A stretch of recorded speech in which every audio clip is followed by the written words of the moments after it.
Hi, this is The Recovering Perfectionist. I'm Claire Barton and you're in the right place at the right time. If you're starting to feel like some of your perfectionism is really getting in the way of you moving forward, getting started or finishing anything, this is absolutely the right show for you. This is rehab for your perfectionism, baby, so grab yourself a glass of wine or a cuppa and let's get stuck into it. I have got the amazing Anna Siebert with me today, and Anna is of her beautiful self-titled business, Anna Siebert, and in my words, she is a complete motherhood guru, a parenting guru, a birthing and pregnancy, and she does all things motherhood, babies, pregnancy, and all sorts of amazing things, and I'm very inarticulate in explaining that. So, Anna, would you like to tell us more articulately what you do? Sure. Wow, what an introduction. Yeah, right. I do work from all the way from pregnancy through birth and then into parenthood. So I've got two really distinct phases of what I do. So working with the pregnancy and birth and immediately after the birth, because they kind of all like that one continuum. And then a whole other separate bit, which is once all the dust is settled, which, usually takes quite a few months. 3 or 4 years later, yeah. We start to go, oh, okay, now I'm needing some help staying calm. And that was my mum that just came out of my mouth, and I swore I would never say that. Yeah. So, yeah, the two very distinct phases of what I do. Beautiful. So for anyone listening at home, for those listening at home, Anna and I have, I guess, kind of known each other for, I don't know, probably roughly a year or so. We move around in some of the same circles. We've done a bit of work together. But most of all, I guess I've asked you to come on because I just love your messaging and I love your group, your Facebook group, and I love all of the space that you hold for mums and women to go, oh, I'm not coping, this is shit, this is too hard, I need some help, I'm not the mum that I wanted to be, I don't have time for everything. And it's that total, one of your hashtags is raw honesty, which I just, it's such a breath of fresh air in Facebook land to have a place where you can just go, I'm not coping today, and not have any judgment and not have any, some moments when that sort of thing happens, you don't even want help. You just want someone to go, yeah, that sucks. Yeah. So I guess that's sort of one of the main reasons. It's such a, I guess it's so close to my heart because I think, like a lot of mums who have businesses and little kids, I have started a business because I really want to spend more time with my kids. But then, just like in the early days, there's this back and forth between I feel really guilty for spending too much time on my business. I feel really guilty for not spending time on my business and spending too much time on the kids, and all that sort of thing. So I guess I just wanted to sort of, have a bit of a chat about it with you and get your points. I know you've just finished your beautiful course, Calm in the Chaos, and round 2 starting early next year, which is super exciting. So I know that you are the complete doyen of all things motherhood and balance and being okay with where you're at. So tell us your stuff. Okay. Where do I start? I guess I initially got into this because motherhood, it was a massive shock. Type A personality, and also I came from a health science and social science background, so I was into all the research and but also I had always, I'd always been looking for ways to get more connected with my intuition, and I think I got to a point really early on because my daughter, I'd worked with kids and teenagers for a long time and I knew something wasn't right. Yet everybody told me, just being an anxious first-time mum, just relax. If you relax, she'll relax and everything will be okay. But my mum radar was just like screaming at me, something's not right. And I did end up falling into postnatal psychosis even, which was incredibly, looking back on it, it was really scary how close to not making it through I was. And after the dust settled, I realised that I'd been accumulating all of this information, accumulating, and I had made sense of it. And I had this completely different perspective of parenting that didn't fit a parenting philosophy. And I think we get too caught up in some of those labels or those identities, or listening to the experts And I was looking around at these mums who were struggling, and I was just going that there's got to be a better way. And eventually people started asking me to help them do the same thing. Yeah, do the same thing for them. And in terms of balance, I think it's actually something that we never fully find. What we do find, though, is a really strong connection with our own inner compass that shows us, okay, today I'm out of balance over here, and it's more intentional. And this bit here, the next day we're doing more of this. And we're not looking for a perfect balance in every moment or in every day, but over the big picture, everything's kind of evened out. I love that. And I love something that's sort of come onto my radar a bit more recently is the buckets kind of theory. Like, you've got all these different buckets or cups or whatever you want to call them, and you've got to, keep filling or topping or letting out a bit. And it's kind of like managing your buckets of bits and pieces. So managing your buckets of me time and business time and financials and whatever success means to you and family stuff. And it's the same with the children. So it's not, like you said, it's not like saying, okay, well, every day I've got to spend 2 hours on this and half an hour on this. And it's just not what it works. And I'm a really big believer in also following the energy with whatever's kind of pulling you in a direction for one reason or another, and being okay with that and not going, oh, but I'm supposed to be X, Y, Z today. But it's about, going with kind of what feels right and what's necessary. And that's, at the end of the day, that's the whole point of it, really, because we start doing a business so that we had to be as strict as we were when we worked in jobs. So that's right. Point. That wasn't it. Yeah, exactly. And it allows us to follow our own kids' rhythms too, because every week they're doing something different. Their whole little systems are constantly evolving and growing. And, part of the reason that I, don't want to be working full-time in a day job is that I want to be able to be present to that. I don't want to only see them for a couple of hours at the end of the day and kind of miss out on that constant check-in. So, this kind of this sense of not having a scheduled balance, but having more like a rhythmic balance. And I often teach my gorgeous clients about finding that rhythm that works for you and your family. And so what are some of the things, obviously you work with mums who probably do quite a various thing. That, some of them do businesses, some of them are home full-time, some of them are in jobs and that sort of thing. Is that correct? Is there anything that you kind of find, like what happens to make the mums go, I need Anna? What's the thing? Is there a thing, or is it just an opportunity that they see, or is there often a thing that's happened that kind of says, I need some Anna love in my life? I think it's usually some kind of critical tipping point, and that they get to a point where they're not okay to keep struggling anymore. Either they're yelling to, actually a lot of mums that come to me want help stopping yelling. And one of the incredible women that I've been working with in my Calm in the Chaos course even said that her yelling has dropped down by 90%. Wow. Woo! That's amazing. And so yelling is obviously a symptom of something else that's going on. Exactly. Which is? So it's never about them yelling. Right. It's often... so there's a combination of a few things. So we've got the kind of neural pathways that were laid down for us through the way that we were parented. So there's no way to escape that unless we start getting really honest about that and becoming aware of it and allowing our brains to find new processes. So that's one thing. Another thing is really connecting back with ourselves. And the other thing, and I think all of us are really guilty with this, especially with like all our smartphones now, is the lack of presence. And those moments creep up more strongly when we're not being present. Oh my gosh, it's so true. I've had a couple of moments, probably, I don't know, 6 or 8 weeks ago or something, when I felt like I had this light bulb moment, and and then knowing that it was a light bulb moment was kind of embarrassing and kind of like, oh my God, Claire, what have you been doing? Because I'd had the same sort of thing, like 3 or 4 weeks of just feeling like, oh, the kids are driving me crazy. I can't get anything done, whether it's around the house or the business or something. And they're in daycare 3 days a week and at home the other 4. and obviously on the weekends when there's my husband here as well.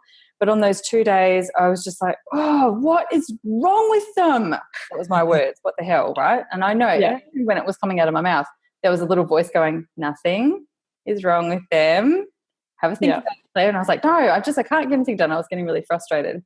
And then like I was really, really thinking about it. Like, this sounds so ridiculous now that I'm saying it in the past tense, but I was really thinking about it. Like, what can I do differently? And I was thinking, maybe I need to schedule more things in. Maybe I need to make it like, right, 8 to 8:15 is book reading time. 8:15 to 8:30 is Play-Doh time. And like, that was where my head went, idiot. Yeah. But that's one thought that I had.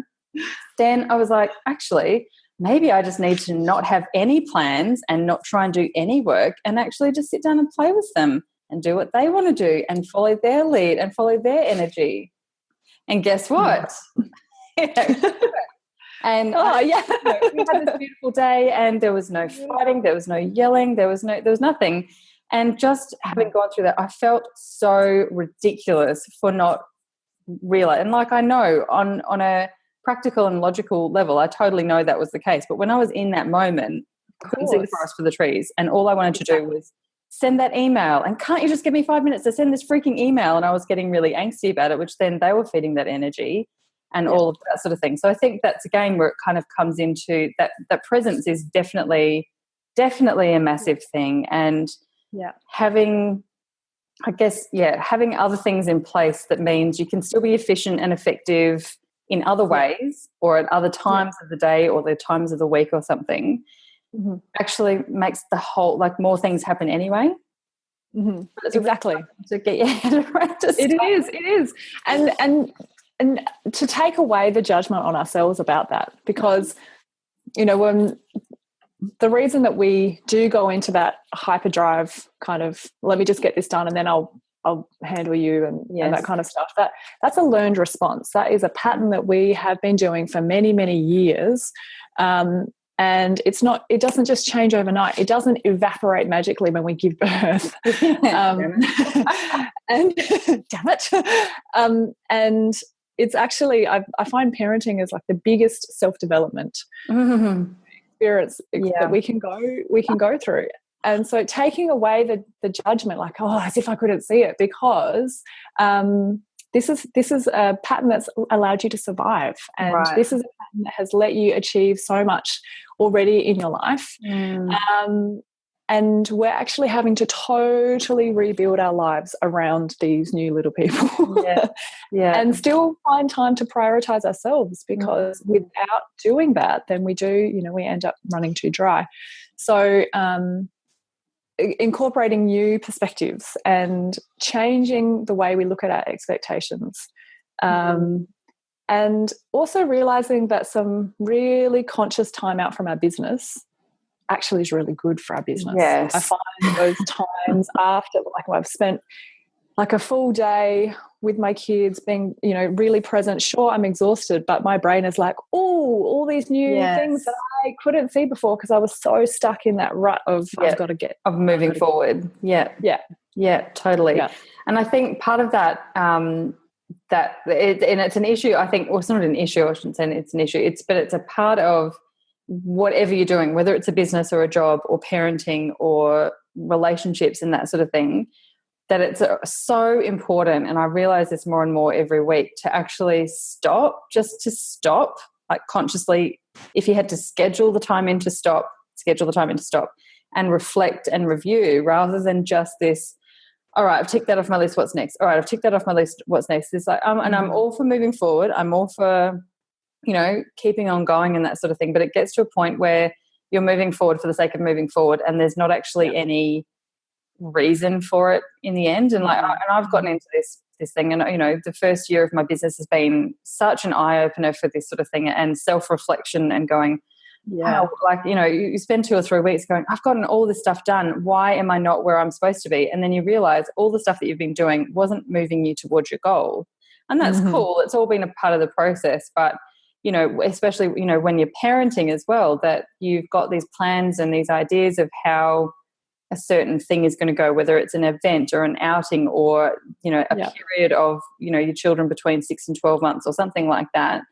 And you get to the end of it sometimes and you think, what the hell just happened? like driving your car and not remembering how you've driven home or something like that, and you can't quite work it out. So that's sort of time to stop and reflect and be okay with whatever's happened, but use that information in terms of your decision making and your behaviours in the future. Yeah.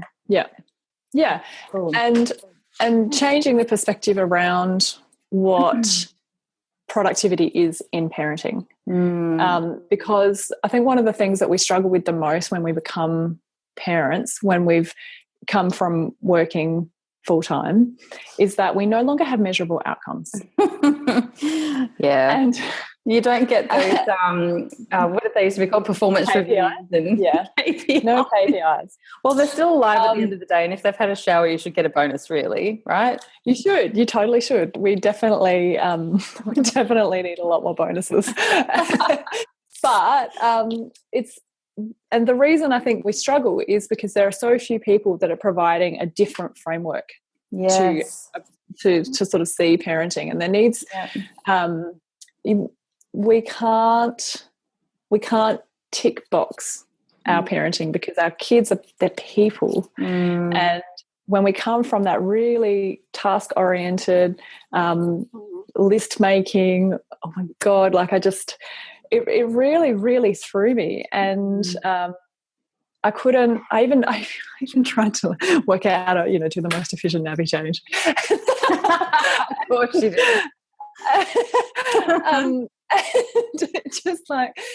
It doesn't work. And at the end of the day, I had to totally about face. Actually, it wasn't about face. It was really blowing open that whole idea about what does success in parenting mean to me. And for me, it was I wanted to provide my kids with a childhood that they didn't have to recover from. As much as I love my parents, and as much as I know they did their absolute best, I've spent a long time and I'm still recovering from my childhood. And I know that there is no way for me not to fuck them up somehow. That's just it's not going to exist. I'm a human, and there's always going to be something.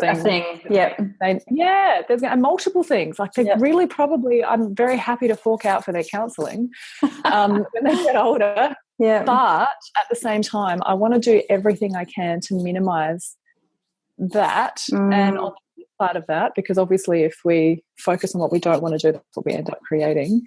The flip side of that is that I want to raise kids that are secure in themselves and have empathy and compassion and know what they want, and they know how to use the resources around them in compassionate and kind ways to get those things done. And so when I worked that out, that's when I went, oh, okay, so right. This, all of, like, I mean, I used to teach neurological development classes for kids. I, as part of my social science degree, had studied some developmental psych. I majored in anthropology in my social science degree, and there were a whole lot of things that I was pulling together on top of all the research that I've been reading in my kids' first 12 months of life. That's all, if I could show you the number of research papers that I read through. I just went, oh, right, this is kind of like this is part of the missing link. We're missing this other end game that's not measurable. And you can't do a research paper on this because it's not measurable. It's not a thing.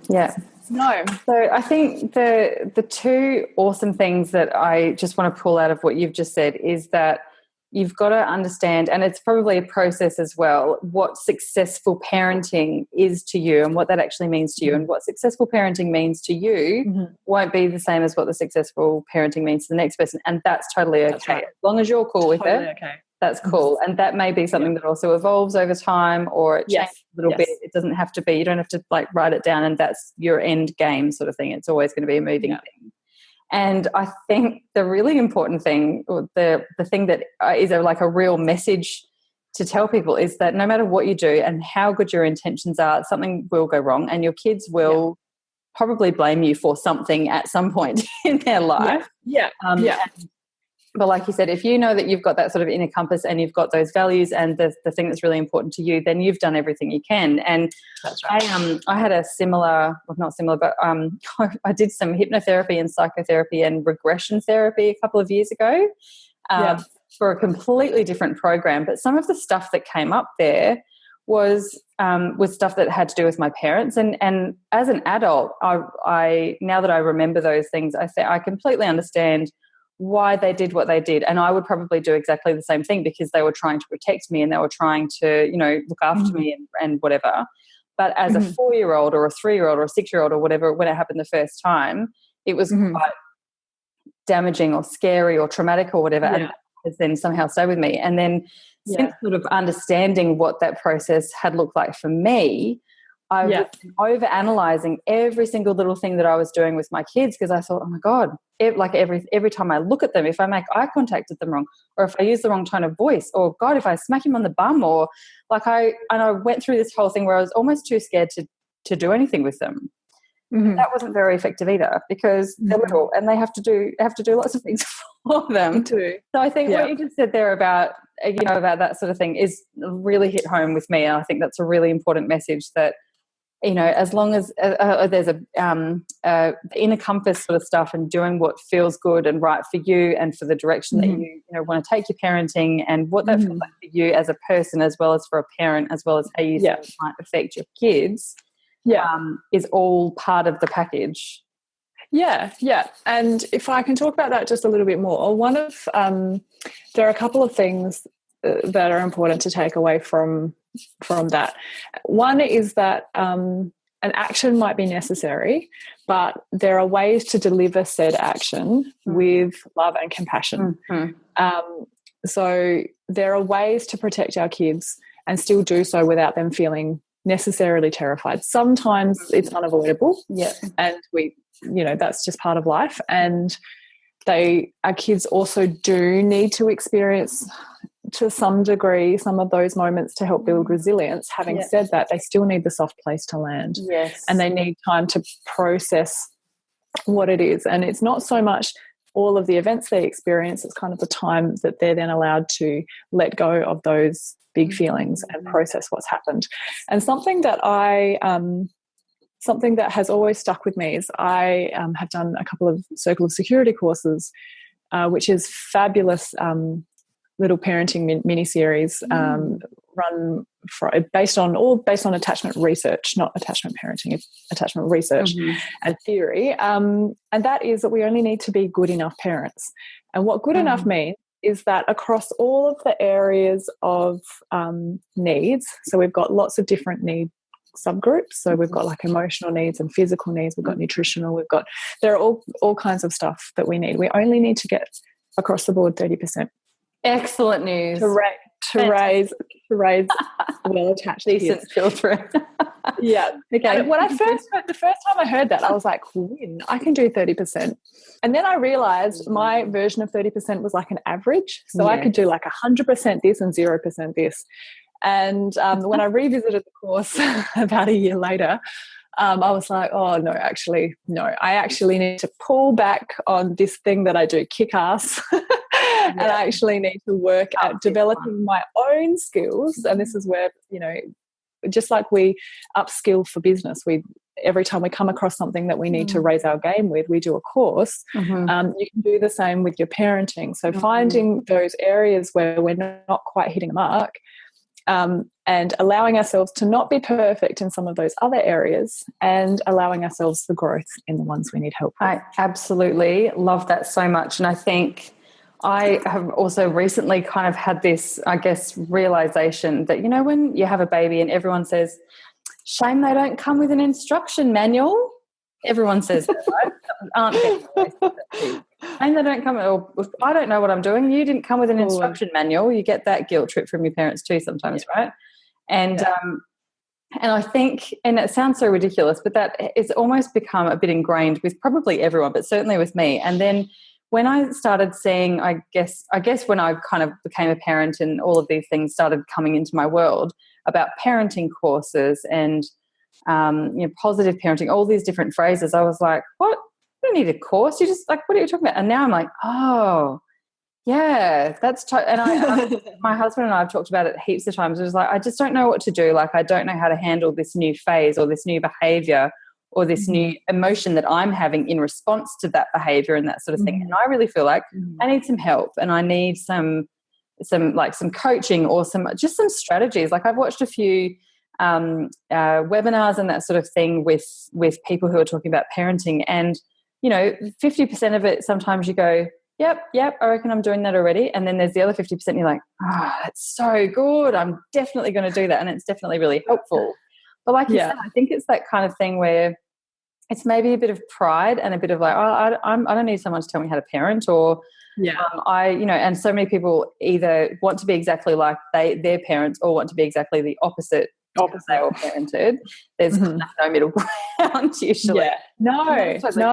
But there are experts who do know so much more about, child development and that sort of thing. And one thing I think I've really struggled with is my anger. And I've never dealt well with anger because I've never really felt angry. Like, I'm more likely to get disappointed and, a bit pissed off and a bit, sulky or something. But I've never really felt a lot of anger.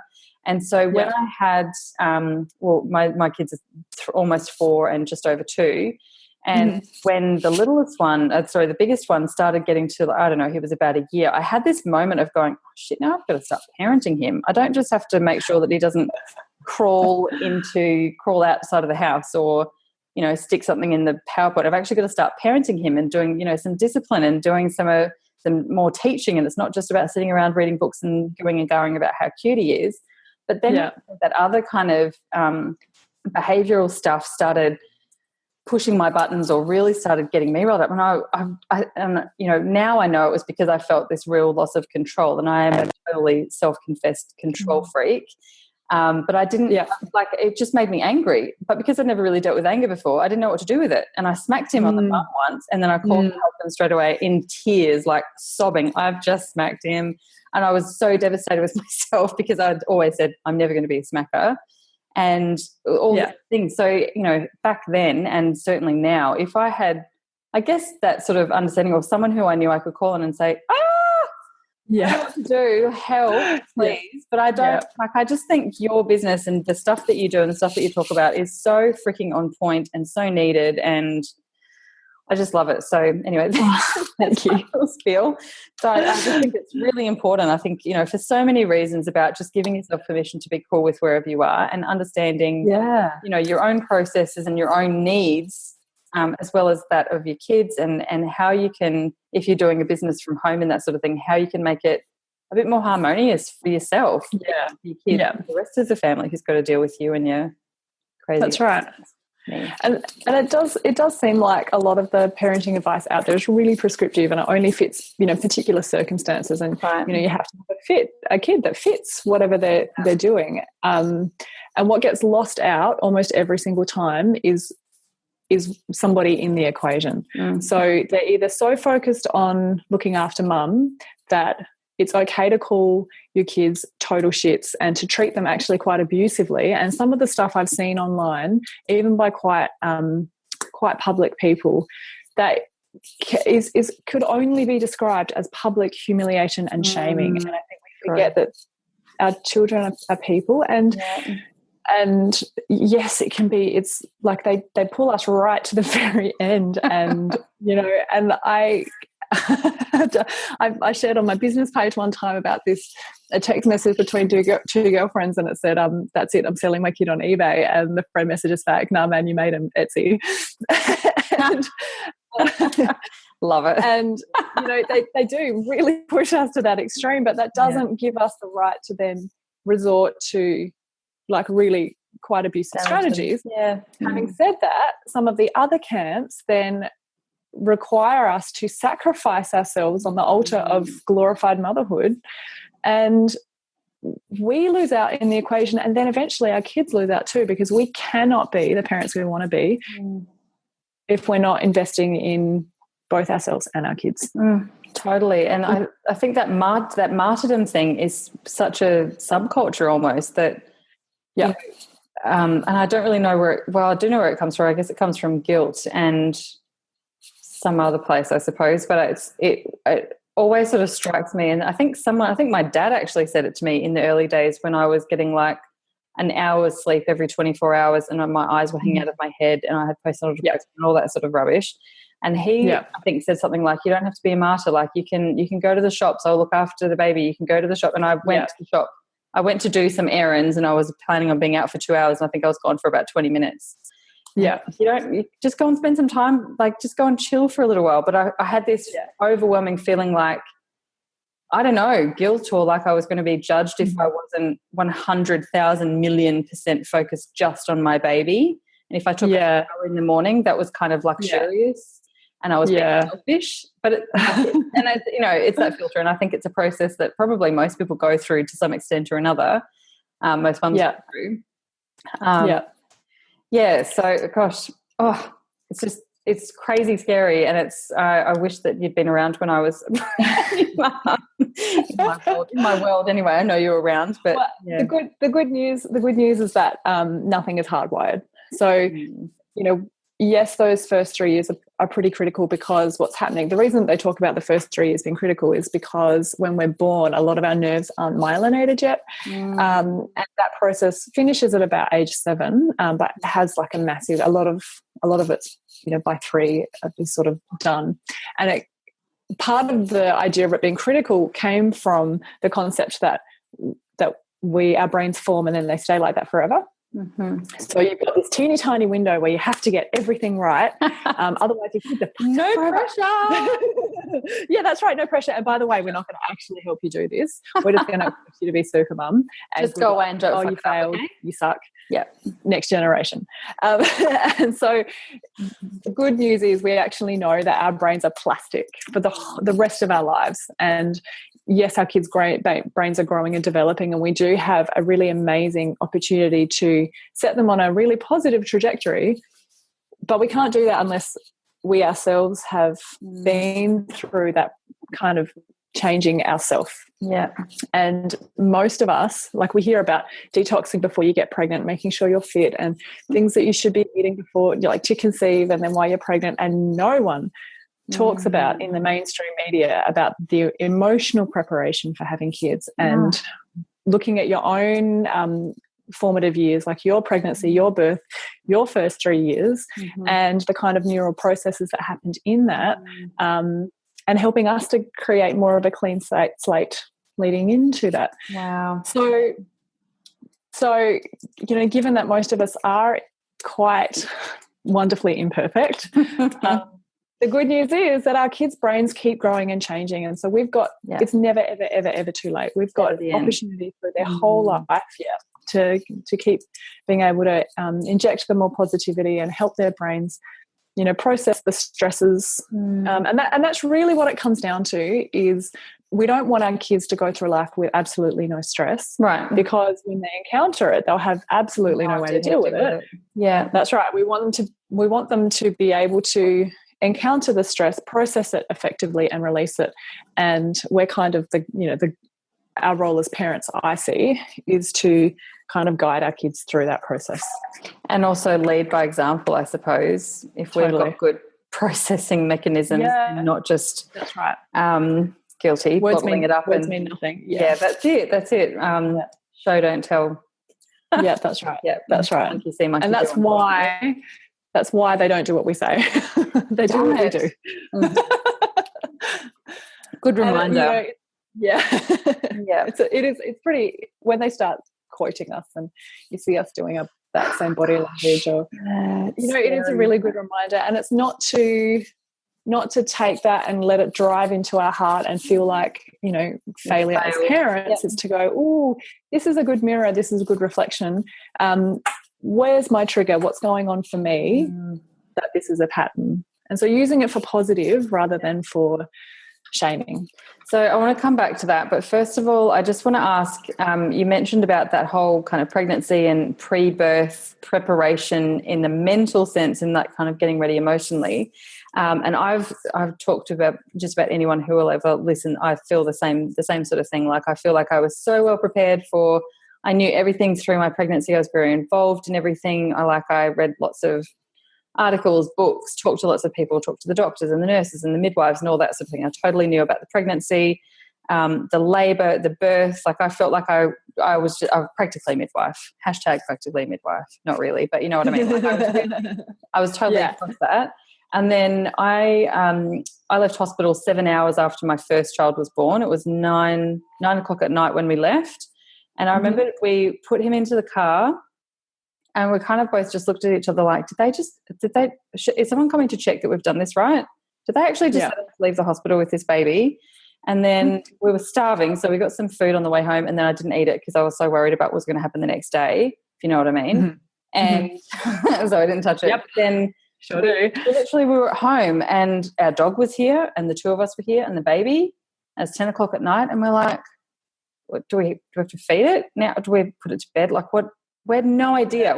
And it was that moment of going, I totally forgot to work out this part, and they literally just sent us home. And someone came, like the midwife came the next morning to show us a few bits and pieces, but it was certainly nothing extraordinary. And then the rest of then you work it out or whatever. But I just remember having this overall feeling of, what the fuck do I do now? I didn't even have a starting point. We had the nappies and we had the nursery, but I didn't know what to do with it. It looked pretty, and I probably put it on Pinterest because I was a perfectionist, and it was good. But I bet it was to do with this little human that they'd sent me home with, and there was no preparation for that. And I guess, I really feel like that's a massive missing piece, and that the emotional part as well as the practical part is massively missing. And then the parenting part that actually comes after you've just kept them alive and they're not a baby anymore, the parenting stuff is a completely new kettle of fish. And then the parenting and the different relationship with your partner or with your family or with your friends, and it's just such a rabbit hole, isn't it? So I think it's a massively missing part. And you've got a course around that as well, haven't you? No, I do one-on-one stuff. Oh, yes. One-on-one pregnancy stuff. So preparing for birth, I do have a course on that. But generally, like all of that emotional stuff is kind of one-on-one. I think because people have such different levels of normal. Yeah, cool. But it's a good idea. I should probably bundle something up and send it out. All right. So I think to wrap up, have you got any sort of top tips that you would give to mums, whether they're doing a business or competing bits and pieces? Like what are your sort of top things or some of the top issues that you see that you can overcome in the next couple of minutes on the podcast? Sorry, I lost you that last. Sorry. What would be your top couple of tips of what mums can do if they're feeling that sort of overwhelm, or if they're really trying to juggle things and not feeling quite themselves? Or what are some of the most common things that kind of come up for your clients, and what are your top, I suppose, fixes? Sorry, what they come up for my clients and your top fixes for them. Okay. So the top things that come up, probably that they're really struggling with the yelling part. That in itself is actually really complicated because, like we talked about before, it's a symptom.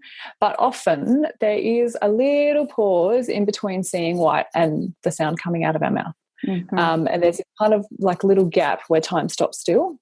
If you can grab that pause and hold on to it for dear life, then that often stops us from the yelling happening, and gives us a moment for our rational brain to click back in. Dan Siegel talks about us flipping the lid. So this is our pretend brain, and we've got our brainstem, which is very primitive, and then we've got the limbic system, which is all our emotional and memory processing, and then we've got our very rational brain on top of that last night. So the rational brain in that moment when we start yelling, it kind of like it disappears. So we kind of flip our lid, and we're all emotional. If you can grab that moment, often that's enough to stop the yelling, but it's not going to stop necessarily the process that leads us to yelling in the first place. If you're feeling really overwhelmed, reach out to people that you can trust, not who are going to either bombard you with advice, and I do tend to do that a little bit, sorry everybody, but that are just going to hold space for you and let you vent. But also I'm not going to let you descend into I'm an absolute failure, my kids are absolute shits, and this was, you know, allowing you to experience the emotion really honestly, but also letting you hold the perspective. Because sometimes it's just getting it off our chest. It's the shared experience. Oh, totally. One of the biggest issues is that we've lost the village, and this is a way of, you know, creating that virtual village. Yeah. And then also making sure that you are paying attention to yourself. Are you getting any time alone? Are you getting alone time with your girlfriends? Are you getting alone time with your partner?